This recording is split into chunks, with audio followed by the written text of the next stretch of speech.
Hey everyone, this is PrinceWatercress, and welcome back to Let's Play Mario's Time Machine for Super Nintendo. We are now on the third floor. We completed the second floor in the last video, and this just might be the final one. So, let's grab a thing. Mainz 1455. When young Johann Gutenberg was growing up in... Let's see here. Is it Germany? Yeah, it's Germany. At the turn of the 15th century, books were very rare and expensive because a scribe had to duplicate each copy by hand. So let's go to scribe here. Since Johann was a child of great curiosity who loved to read, he dreamed of a faster, easier way to make books. Luckily, Johann inherited a large fortune. Okay, so there's just one more word that we have to use in that short list. This allowed him to dedicate all his time to the invention that would soon change the world. The secret, he realized, was in finding a way to print words so copies would be quick and effortless, and that's where we use the last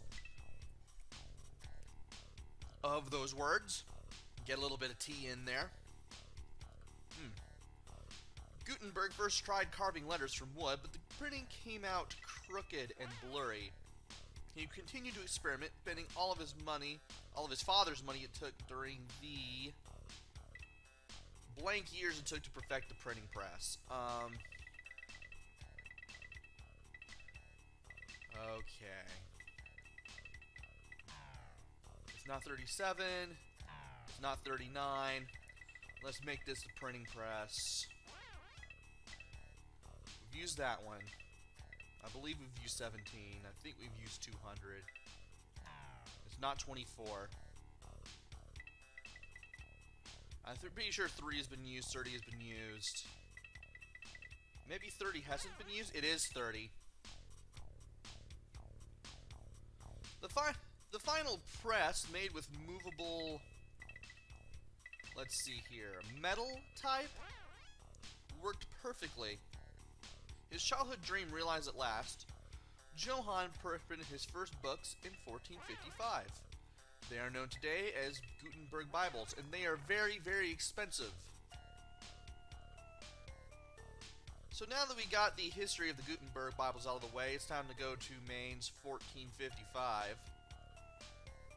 Thankfully, that was a short hop away from Calcutta, as far as the destination bar is concerned. And let's go and surf through time to see if we can grab 10 mushrooms and find a portal. I'm not going to grab that one.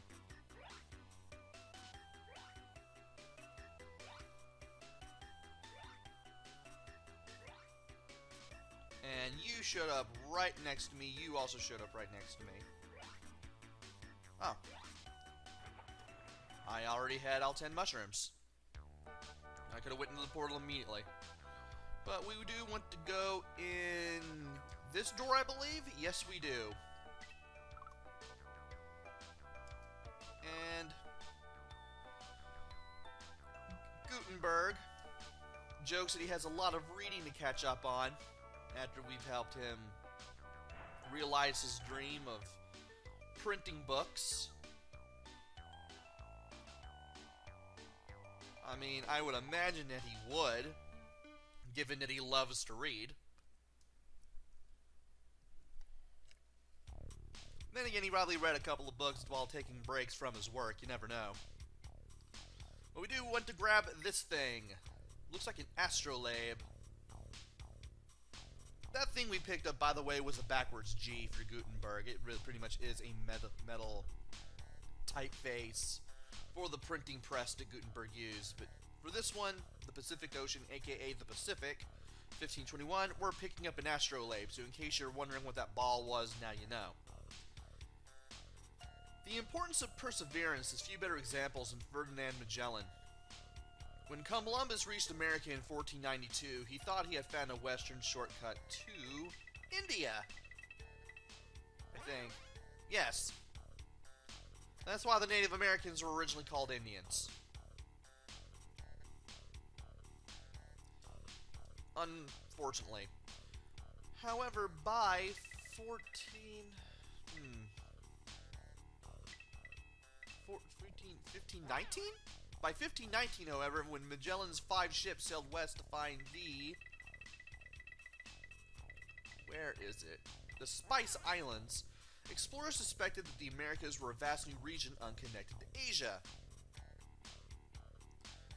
After a year of exploring the eastern coast of the New World for a way west, Magellan entered the rough seas between... Where is it?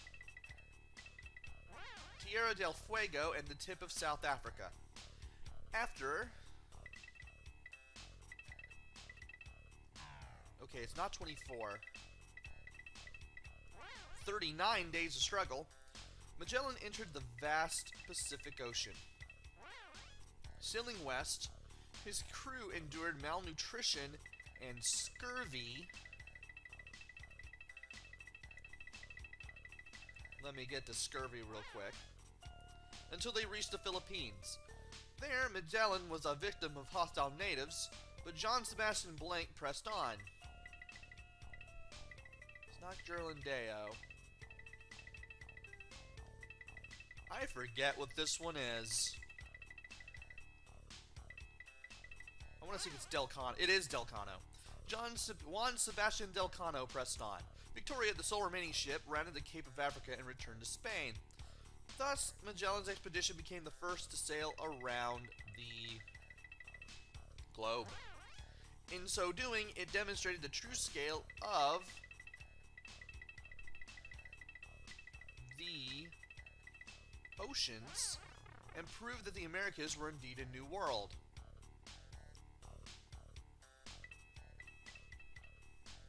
So, basically,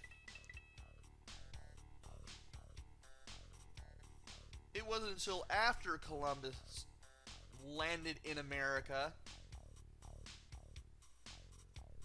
that people thought that the Americas were a whole different area altogether. Interesting. It took Magellan to realize we had a new world. Very interesting. Now, where were we again? 1521? Okay, 1521 Pacific Ocean. Alright. Let's see how quickly we can get there on this thing.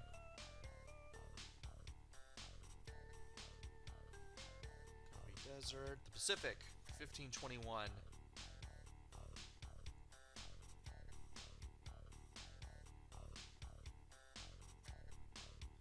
And go.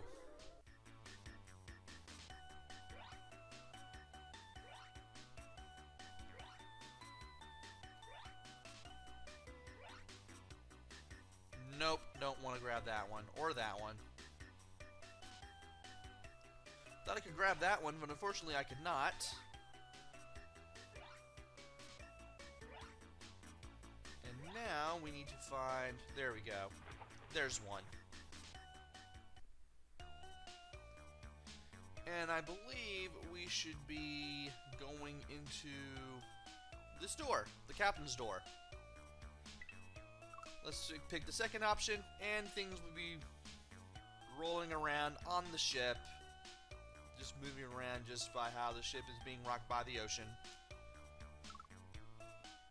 And we unintentionally named the Strait of Magellan.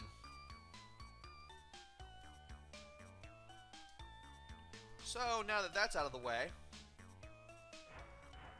let's go ahead and get out of here. Just another day of ripping and tearing through Mario's time machine.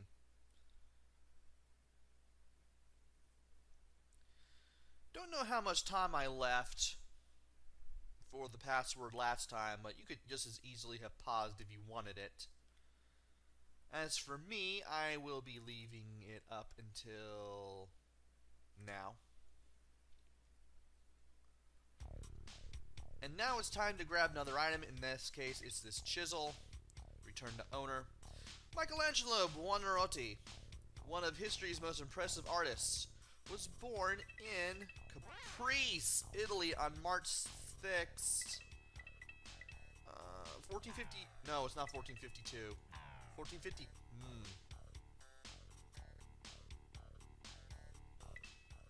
Well, I'm gonna need to leave that blank alone for now. Raised by a family of,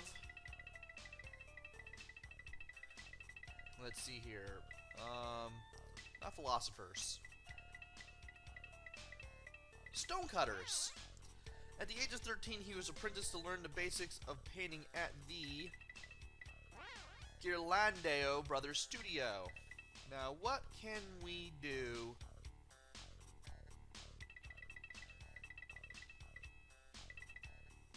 Is it 1475? It is 1475. Okay then.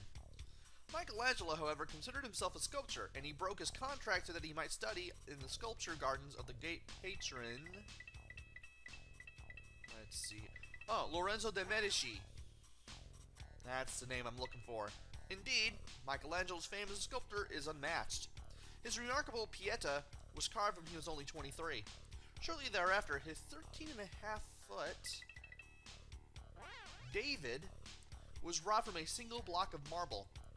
When commissioned to paint the ceiling of the Sistine Chapel, though, Michelangelo implored Pope... Where is it? It's gonna be something with a... It's not gonna be... I don't know if it's gonna be Ptolemy. It's not gonna be Julius II. Let's think here for a moment. We've used just about all these. We haven't used Julius Caesar. It's not going to be that one. It's not going to be Julius II. Kublai Khan, we've used that one. We've used Lorenzo. We're not going to use Mark Antony here. Mona Lisa, Mountbatten are both used. So is Mozart. So is Niccolo. Maybe it is this one. No, it's not Ptolemy. Okay. I know we've used Philip. There's got to be one I think I haven't used that we haven't used yet. Oh, boy. Maybe it is Julius. It is Julius II. I got Julius II confused with Caesarion. That's what I did. Spoiler alert, we're going to use Caesarion later. Michelangelo implored Pope Julius II that the painter Raphael could do better. Michelangelo was given the job anyway, and ironically, the result was his true masterpiece. 500 years after his accomplishment, Michelangelo's influence as a painter, architect, and sculptor is still felt. Okay, Florence, 1503. 2 years before we met Leonardo. Also the only place where you have to go to twice. And interestingly, you're going to go to a different area than where you were the first time. So let's see if we can grab 10 mushrooms and hop into a portal really quick. Because that would be nice. I say as I miss a mushroom.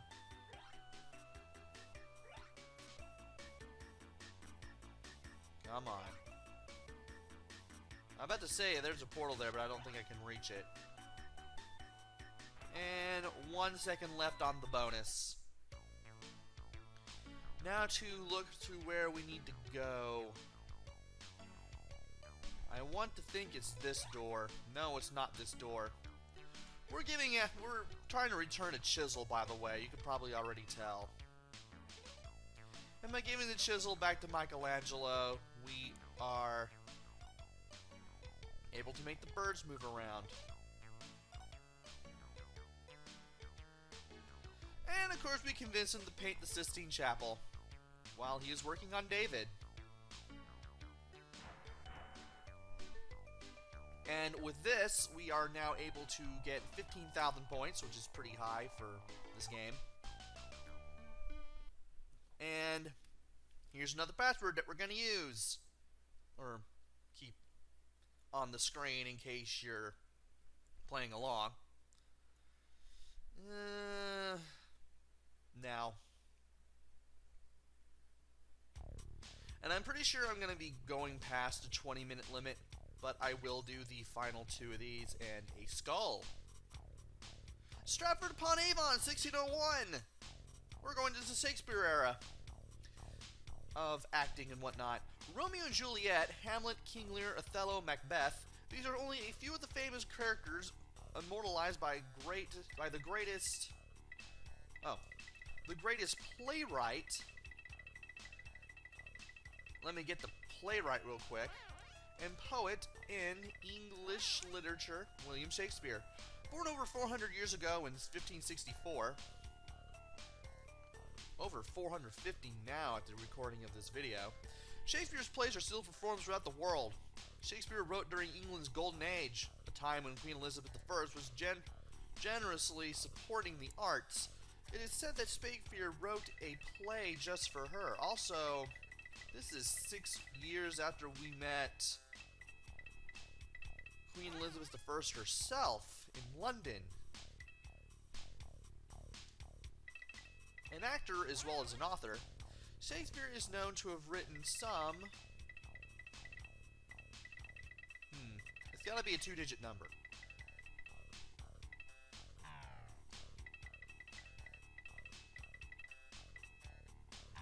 Okay, it's not 24. Maybe it's 37. I'm gonna play with this blank just to be sure. Among them were... Let's see here. Is it gonna be Julius Caesar? It's not Julius Caesar. Oh. It's a type of play, not an actual title. Among them were blank, such as Richard III, and Henry V. I can't speak today. The word we're looking for is histories.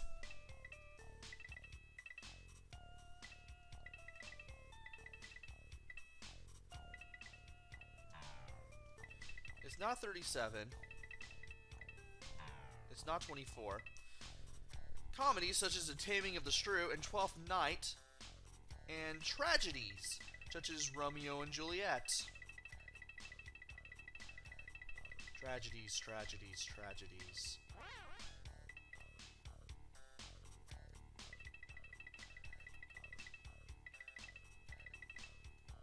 Oh, I'm on the wrong one.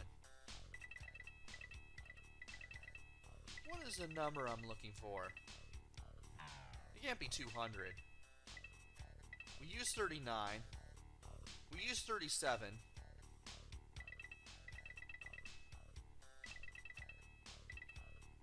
Oh my. I can't believe I got stumped on this one. We didn't use 24. We did use 24, didn't we? It's not 24. Anyway, most of Shakespeare's plays were first performed at the Open Roof Globe Theatre, where bad weather could cancel performance. I got 2 more of these to work with.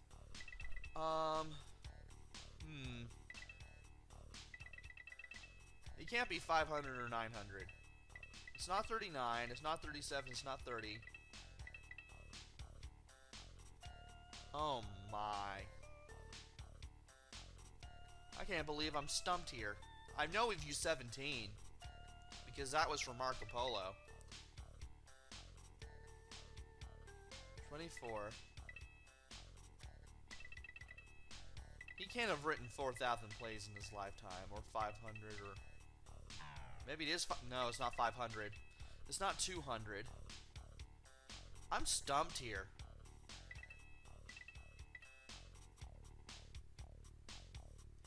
And we use 39. I don't know why I keep using 39. Most of Shakespeare's plays were first performed at the Open Roof Globe Theatre where bad weather could cancel performance.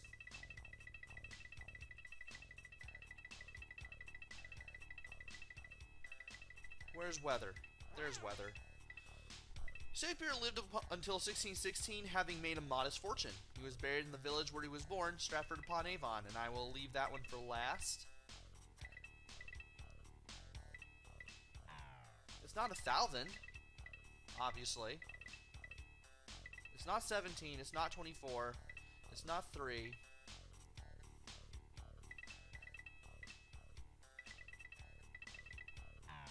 It's not...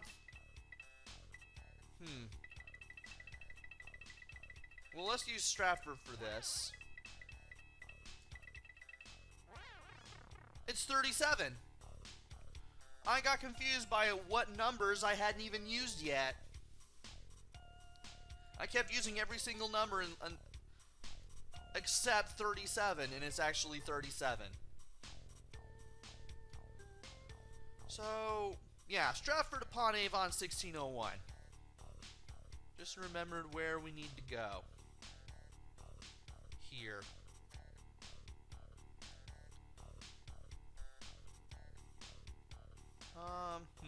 Maybe I should go up. Maybe I'll find Stratford more easily that way. London, Orleans, Menlo Park, Stratford.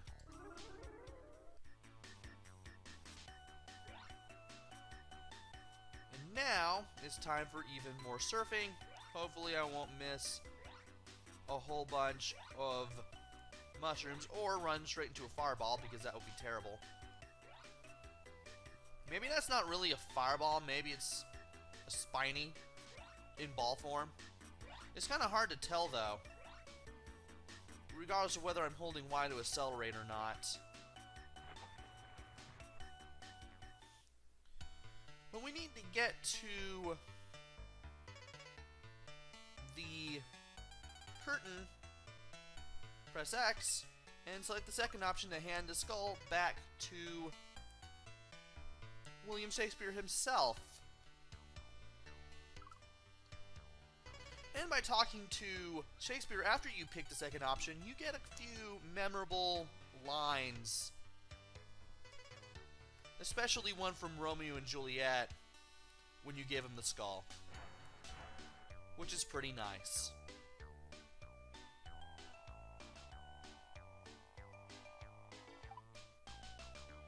And I know I'm past the 20-minute mark at this point, but you know what? I'm going to leave the password up.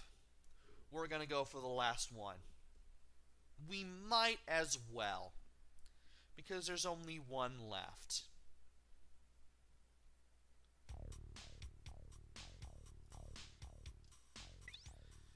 Alright. I believe that is a staff of some sort. Alexandria, 47 BC. Upon their father's passing, Cleopatra and her brother were named to rule the kingdom of Egypt. However, Cleopatra's selfish brother, Ptolemy XII, that's when I wanted to use it, didn't want to share the throne, so he banished his sister from the capital city of Alexandria. It was up to the Roman ruler Julius Caesar, who served as Egypt's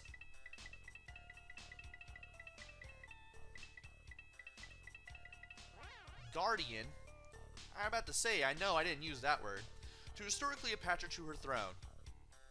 Thus, a second coronation was held for the queen in the year 47 BC. Meanwhile, Caesar fell deeply in love with Cleopatra, and she eventually bore him a son named Caesarion. However, on March 15th, 44 BC, Julius Caesar was done away with by members of the Roman Senate. One of Rome's new leaders, Mark Antony, had once been an officer in Caesar's army. Cleopatra, who had a penchant for powerful rulers, soon married Antony and bore him 3 sons. A Roman civil war soon followed, in which Antony's forces were defeated in a great sea battle. Soon after, both Antony and Cleopatra took their own lives. So, we can mention suicide. We can mention something else. But we can't mention execution. Oh, Nintendo. So, Alexandria, 47 BC. First of all, we need to play around with the Switch. Thankfully, the word or the number 47 should be really easy to remember. And this is it. This is going to be the last place we go to before we reach the end of the game.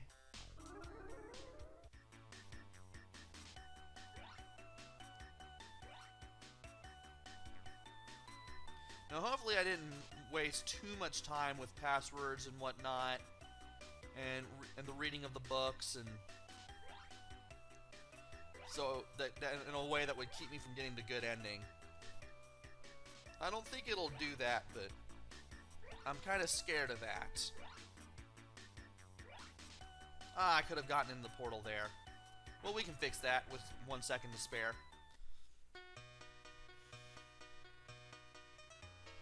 And I believe we go into this little door with the Ankh above it. Indeed, that is a ancient staff of royal power.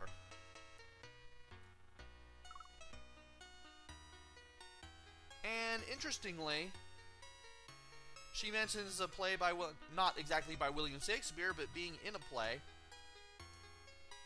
where she, Julius, and Mark Antony lived happily ever after. Sadly, if the homework we just did is any indication, that was not to be, sadly.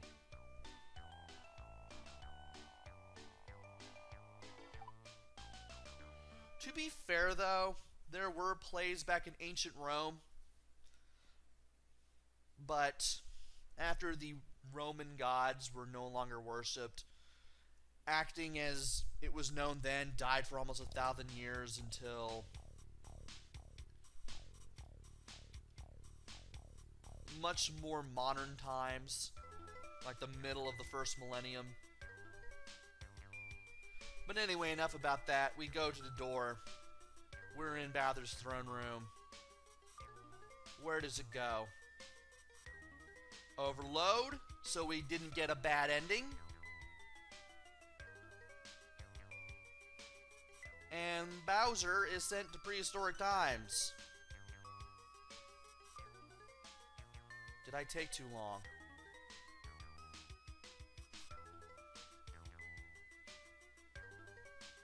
I think I took... Oh, yeah! There we go! The game kind of teased me there, but... we did it. We got the best ending.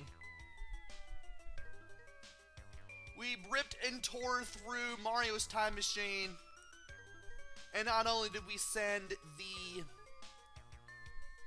King of the Koopas, Bowser, to prehistoric times, but he got squished by a dinosaur.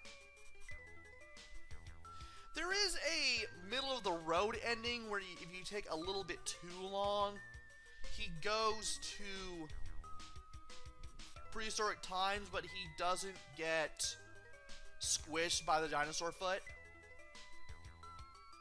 You still get the credits nonetheless. I forget what you have to do to get it, but you probably have to have like a lower score in order to get that. More than likely. But anyway, we did it. We beat Mario's Time Machine on Super Nintendo, and we got the best ending. I like the graphics. Everything looked like it was supposed to.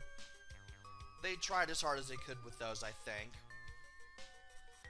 The music, it's just variations of the Super Mario World theme, so it's not really... Or Super Mario World themes, rather. So it's not really all that big of a deal. But they pale in comparison to what they're... They pale in comparison to the source material. What else?